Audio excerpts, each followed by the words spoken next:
Halo semua, perkenalkan nama saya Dedi Kurniawan. Saya adalah mahasiswa dari Universitas Muhammadiyah Sukabumi. Hari ini saya akan menjelaskan kepada semuanya tentang initial assessment. Apa sih initial assessment itu?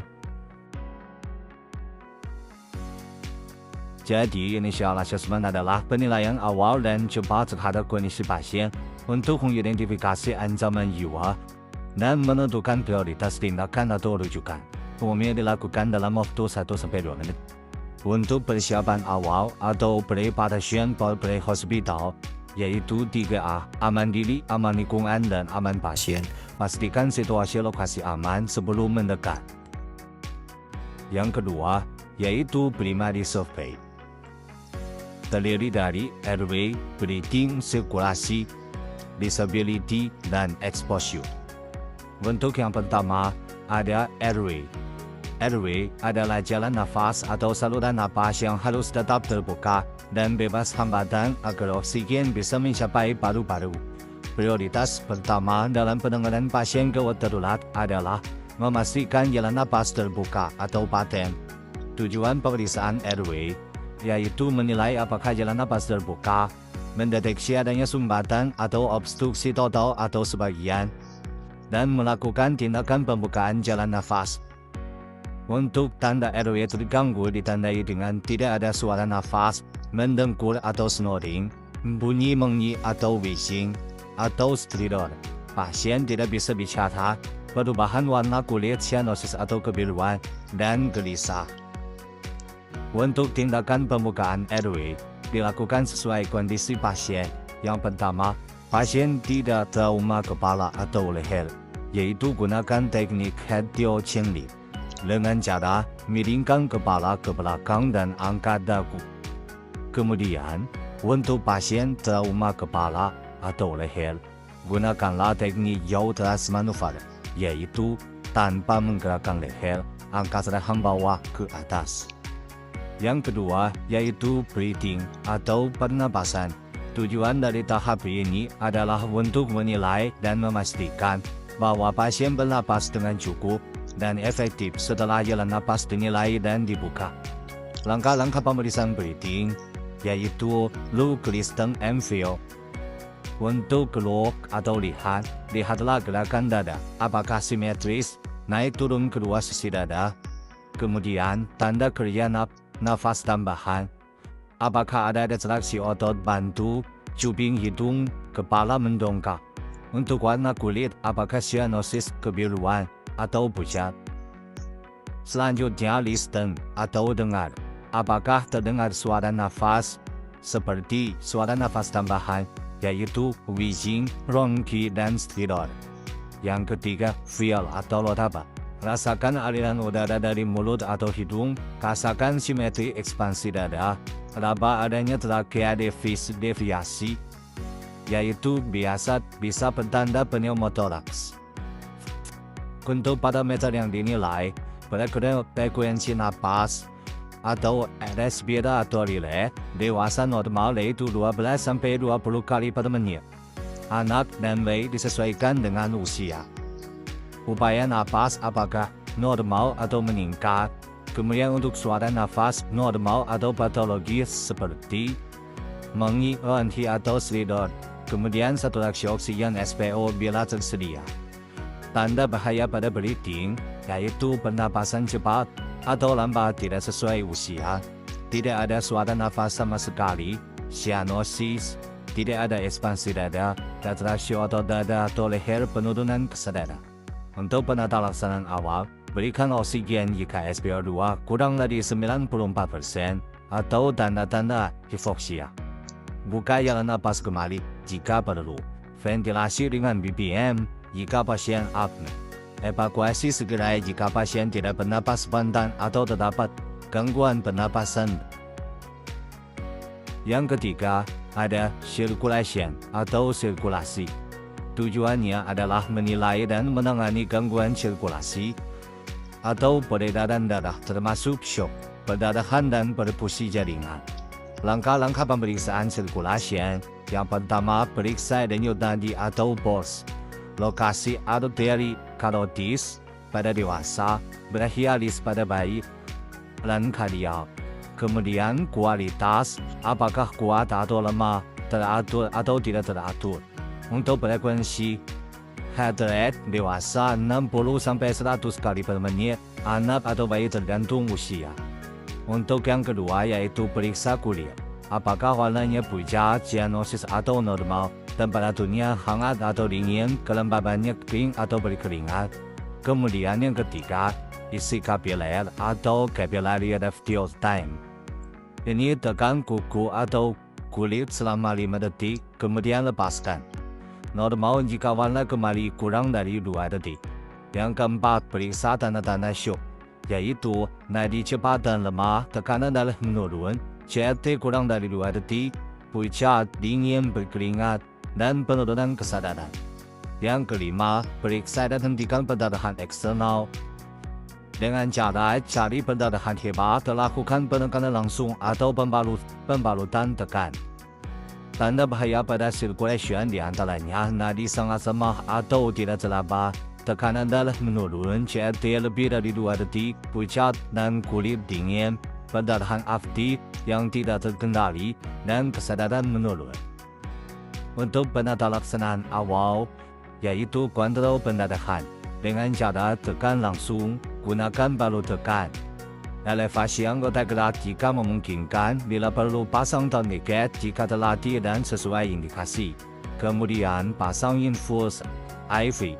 Jika berenang, gunakan larutan kristaloid, yaitu NaCl 0,9% atau RL. Posisikan pasien dengan tendon kaki lebih tinggi pada kasus syok. Pantau tanda vital, nadi, tekanan darah, dan SpO2. Penanganan circulation harus cepat dan terfokus pada identifikasi serta kontrol pendarahan dan syok. Masalah pada C harus ditangani dulu sebelum lanjut ke D atau disability. Prioritaskan pendarahan hebat sebelum periksa nadi atau tekanan darah. Untuk yang keempat ada disability, status neurologis atau kesadaran.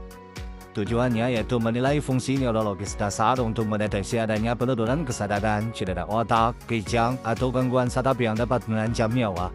Langkah-langkah pemeriksaan disability yaitu periksa tingkat kesadaran dengan menggunakan 2 skala, yaitu skala APVU scale dan GCS scale.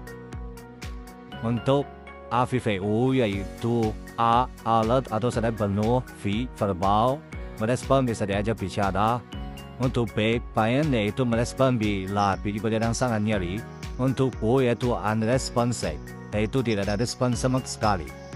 Untuk GCS yaitu Glasgow Coma Scale, yaitu indikatornya A atau A. Untuk nilainya 1-4, kemudian untuk verbal atau V, nilainya 1-5.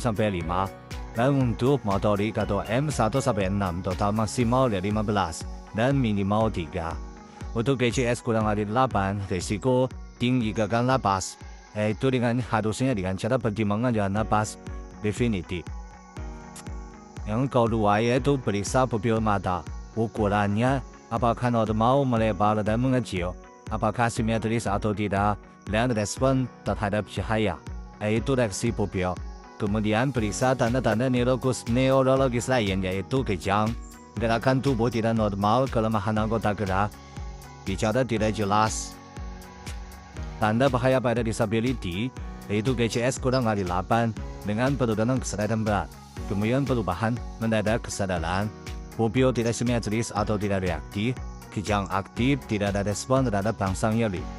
Untuk penata laksanaan awal, pastikan airway tetap terbuka. Jika kesadaran menurun, berikan oksigen untuk cegah hipoksia otak. Lindungi jalan napas pada pasien GCS kurang dari 8. Pertimbangan pemasangan YTT. Posisikan pasien dengan aman, posisi miring, atau koma untuk pasien yang tidak sadar. Cegah cedera sekunder otak. Hindari hipotensi dan hipoksia. Segera rujuk jika dicurigai trauma kepala atau stroke. Untuk yang kelima yaitu exposure atau pemeriksaan menyeluruh dan pengendalian suhu. Tujuannya untuk mengidentifikasi cedera atau kondisi tersembunyi yang bisa membahayakan nyawa serta mencegah kehilangan panas tubuh atau hipotermia. Langkah-langkah pemeriksaan exposure. Yang pertama, lepaskan pakaian pasien secara hati-hati. Bila perlu, potong pakaian jika ada trauma besar, luka bakar dan lain-lain. Perhatikan privasi dan kenyamanan pasien. Yang kedua, lakukan pemeriksaan menyeluruh dari kepala hingga kaki atau head to toe. Cari luka terbuka, memar, pendarahan tersembunyi, cari fraktur atau deformitas, periksa tanda-tanda gigitan, luka bakar, ruam, atau benda asing. Evaluasi cedera tersembunyi di punggung, bokong, lipatan tubuh dan selai jari. Yang ketiga, cegah hipotermia. Gunakan selimut, foil blanket, atau penghangat bila tersedia. Hindari paparan dingin berlebihan saat membuka pakaian. Tanda dan bahaya exposure, yaitu luka bakar derajat tinggi, pendarahan masih bersembunyi, tanda-tanda trauma tembus atau tumpul berat, luka tusuk di area dada atau perut, tanda gigitan hewan atau ulat, tanda ruam sistemik atau reaksi alergi berat. Penatalasaraan awalnya yaitu stabilisasi cedera, balut, bidai atau imobilisasi, tutup luka dengan kasa steril, kontrol pendarahan, cegah hipotermia, dengan cara selimuti pasien segera setelah pemeriksaan. Pindahkan ke tempat hangat bila memungkinkan. Catat temuan penting untuk laporan medis atau rujukan. Setelah melakukan primary survey, mulai dari airway, breathing, circulation, disability, dan exposure, maka saatnya kita melakukan secondary survey. Tujuannya yaitu mengidentifikasi cedera atau kelainan yang tidak mengancam jiwa secara langsung, namun tetap perlu penanganan, serta mengumpulkan informasi medis yang lengkap. Untuk yang pertama, anamnesis lengkap menggunakan sampel history, yaitu S, sign and symptoms, yaitu tanda dan gejala utama. Yang kedua, alergi obat, makanan, atau lingkungan. Yang ketiga, ada M, medication, atau obat-obatan yang sering digunakan. Yang P, atau past medical history, yaitu riwayat penyakit dahulu, operasi, atau trauma. Untuk L, yaitu last oral intake, makan atau minum terakhir. Untuk E, yaitu event leading to incident, yaitu kejadian sebelum cedera atau sakit. Yang kedua, yaitu pemeriksaan fisik head to toe. Dilakukan secara sistematis dari kepala hingga kaki yang meliputi kepala dan wajah, leher, dada, abdomen, panggul, ekstremitas, punggung. Dan yang ketiga, monitoring lanjutan dengan cara vital sign berulang. Kemudian observasi keadaan kesadaran dan nyeri. Monitoring cairan dan output urin. Yang terakhir yaitu dokumentasi dan evaluasi. Catat semua temuan dan tindakan. Lakukan evaluasi berkala. Siapkan untuk rujukan atau transportasi lanjutan. Nah, demikian yang dapat saya sampaikan. Semoga apa yang saya sampaikan bisa bermanfaat bagi semuanya. Terima kasih.